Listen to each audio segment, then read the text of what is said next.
como usar a matemática para compreender a curva de crescimento do coronavírus. Então, todo mundo fala que essa curva de crescimento é exponencial, mas não justifica para vocês matematicamente por que esse crescimento é exponencial. E é esse meu objetivo com essa videoaula, mostrar para vocês como é que se dá esse crescimento exponencial. Então, vamos começar fazendo o seguinte. Se o número de infectados em um dia D eu chamar de ND, isso quer dizer que o número de infectados em um dia zero, que é o número inicial de pessoas infectadas, eu vou chamar de N0. Já o número de pessoas infectadas um dia após ao dia zero, eu vou chamar de N1. O número de pessoas infectadas 4 dias após o dia zero, eu chamo de N4. E assim sucessivamente, até chegar em ND, que é o número de pessoas infectadas de dias após o início da infecção, tá bom? Se eu fizesse a seguinte pergunta, como determinar o aumento do número de infectados de um dia para o outro? Ora, se você quer saber quantos infectados aumentaram de um dia para o outro, basta você pegar o número de infectados de um dia e subtrair o número de infectados do dia imediatamente anterior a ele. Então, por exemplo, se eu quero determinar de quanto aumentou o número de infectados de um dia para o outro, você pega o número de infectados de um dia e subtrai o número de infectados de um dia imediatamente anterior a esse dia. Esse aumento, professor, ele depende do quê? De que depende o aumento do número de infectados? Ele depende de 3 fatores. Quais são esses 3 fatores? Primeiro, do número de infectados atual. Na realidade, ele depende, a quantidade de infectados que eu vou ter amanhã depende do número de infectados de hoje. É isso que eu estou querendo dizer para vocês. Então, o número de infectados de um dia D depende do número de infectados de um dia anterior ao dia D, tá bom? Outra coisa, também depende do número de pessoas expostas ao vírus, verdade? Quanto mais pessoas foram expostas ao vírus, provavelmente maior será o número de infectados. Aí o aluno diz, professor, mas se essas pessoas que foram expostas ao vírus tiverem cuidados, aí entra o terceiro fator, que é a probabilidade de uma pessoa exposta ao vírus se contaminar. Então, se uma pessoa está usando uma máscara, se uma pessoa lava as mãos, ela está tendo cuidados, embora ela seja exposta ao vírus ou algum objeto contaminado, ela está reduzindo a probabilidade dela se contaminar. Então, isso também é levado em consideração. Então, a partir daí, se eu fizesse a seguinte pergunta, o que podemos concluir? Como é que podemos relacionar o aumento do número de infectados de um dia para o outro com esses 3 fatores? Podemos relacionar da seguinte forma, que o aumento do número de infectados de um dia para o outro depende do número de infectados de hoje, tá certo? Se eu quero saber o número de infectados de amanhã, quanto aumentou, vai depender da quantidade de pessoas infectadas hoje, vai depender do número de pessoas que foram expostas ao vírus e vai depender também da probabilidade de uma pessoa que foi exposta ao vírus se contaminar ou não. Então, a partir desse momento, se eu tenho interesse de isolar o número de pessoas que vão ser infectadas amanhã, eu vou pegar isso aqui, o número de pessoas infectadas hoje, e vou passar para o segundo membro. Então, se ele está aqui subtraindo, ele passa para o segundo membro somando. Perceba que ele é um fator comum. Quando eu coloco ele em evidência, eu acho essa expressão que eu estou circulando, onde ela representa o número de infectados do dia D em função do número de infectados do dia anterior do dia D. Perceba que essa quantidade de infectados do dia D, além do número de infectados do dia anterior, depende também do número de pessoas que foram expostas ao vírus e da probabilidade de uma pessoa que foi exposta ao vírus vir se contaminar.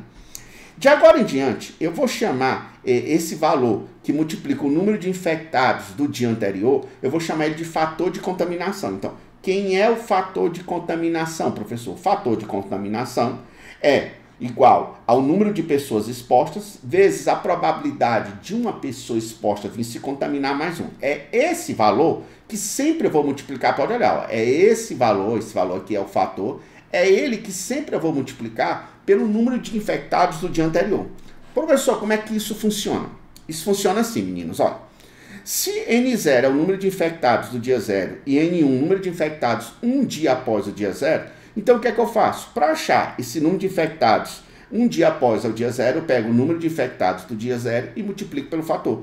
Se eu quisesse achar o número de infectados no dia 2, eu pego o número de infectados no dia 1 e multiplico pelo fator. Só que o número de infectados no dia 1, eu já disse para vocês que é N0 vezes F. Se eu substituir aqui, vai ficar N0 vezes F ao quadrado. Perceba, ao quadrado. Então, se eu quisesse achar o número de infectados no dia 3, eu pego o número de infectados do dia anterior, o dia 3, e multiplico pelo fator. Só que esse fator, esse número de infectados do dia 2, eu já achei. N0 vezes F ao quadrado. Se eu substituir, fica N0 vezes F ao cubo. Perceba que esse crescimento ele é exponencial. Ou seja, se eu perguntasse a vocês quantos são os infectados no dia D, em função do número de infectados inicialmente, é igual ao número de infectados inicialmente vezes o fator elevado a D. Então, como esse crescimento ele é exponencial, se eu fizesse um gráfico, aqui eu coloco o eixo Y, onde o eixo Y representa o número de infectados no dia D. Coloca aqui o eixo X, onde o eixo X representa o dia D. E quero fazer o gráfico do número de infectados em função da quantidade de dias que se passaram, pessoal. Essa curva será uma curva exponencial. Lembrando a vocês que esse F é o fator de contaminação. Ele é o número de pessoas expostas vezes a probabilidade de uma pessoa que foi exposta vir se contaminar, mais um. O aluno pergunta, professor, esse crescimento é exponencial? É. Então, professor, ele vai crescer indefinidamente. Perceba que ela atinge um valor máximo e a partir daí ela começa a diminuir, até mesmo que a quantidade de pessoas que foram expostas na comunidade é muito grande. Então, praticamente, eu não tenho como expor novas pessoas a esse vírus. Isso faz com que essa exposição diminua. E os cuidados, pessoal, que a população passa a ter com essa situação grave também aumenta. Isso faz com que a probabilidade que uma pessoa que foi exposta ao vírus vir se contaminar também diminua. Então a curva começa a cair, tá bom? Mas o aluno me pergunta, professor, o que a gente tem que fazer? Qual é a nossa preocupação? Pessoal, a nossa preocupação é pegar essa curva e provocar um achatamento nela. Você ouve muito falar isso. O que é provocar um achatamento nessa curva? Provocar o achatamento nessa curva é você fazer o seguinte, é fazer com que ela leve muito mais dias para ela atingir o seu valor máximo. Então perceba, não é que eu vou alterar a quantidade de pessoas contaminadas, não é isso. O que vai ocorrer é que essas pessoas que passam a ser contaminadas, elas passam a ficar distribuídas por uma maior quantidade de tempo.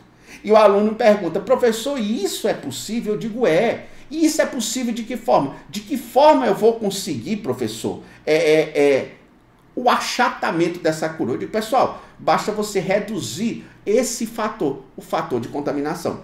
Por exemplo, se essa curva aqui de vermelha, a curva em azul, ela está mais achatada do que a curva em vermelho, isso significa dizer que o fator de contaminação da curva azul é menor do que o fator de contaminação da curva vermelha. O aluno pergunta, como reduzir esse fator? Olha, se eu reduzir a quantidade de pessoas expostas ao vírus, através do isolamento social, através da quarentena, se eu tomar mais cuidados com a higiene, se eu lavar as mãos, se eu utilizar máscara, a probabilidade de uma pessoa que teve o contato com o vírus vir se contaminar, ele teve contato com alguém doente, reduz também significativamente. Então, o ideal é tornar esses valores aqui, pessoal, próximo de zero, para que esse fator passe a ser 1. Então, se você conseguir reduzir esse fator, você vai provocar um achatamento nessa curva. Um exemplo disso é de países que tomaram cuidado, de países que não tomaram cuidado. Por exemplo, em vermelho,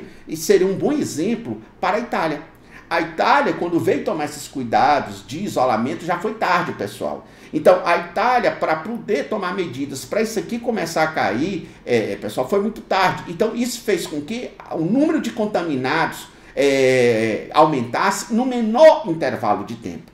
Já países como, por exemplo, a Coreia do Sul, ele teve esse cuidado. Eles lá colocavam até a triangulação do sinal do celular da pessoa para controlar a quantidade de pessoas que estavam na rua. Então, são medidas como essa, na intenção de reduzir a quantidade de pessoas expostas e a probabilidade de uma pessoa vir se contaminar com o vírus, sabendo que ela foi exposta através de higiene, através do uso de máscara, faz com que esse fator reduza significativamente. O aluno pode até me perguntar por que é importante a gente fazer isso. Vou explicar para vocês.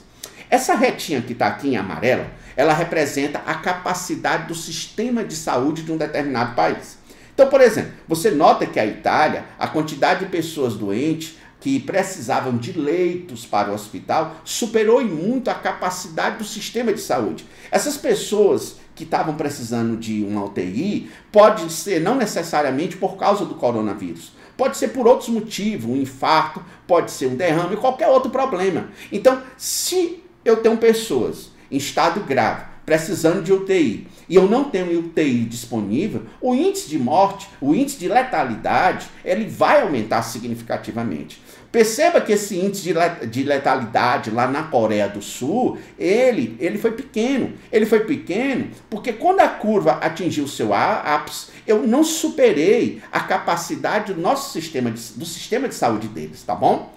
Então, eu espero que a contribuição que a matemática tenha dado para vocês compreenderem essa curva do coronavírus tenha sido significativa. Até o próximo vídeo, pessoal. Tchau!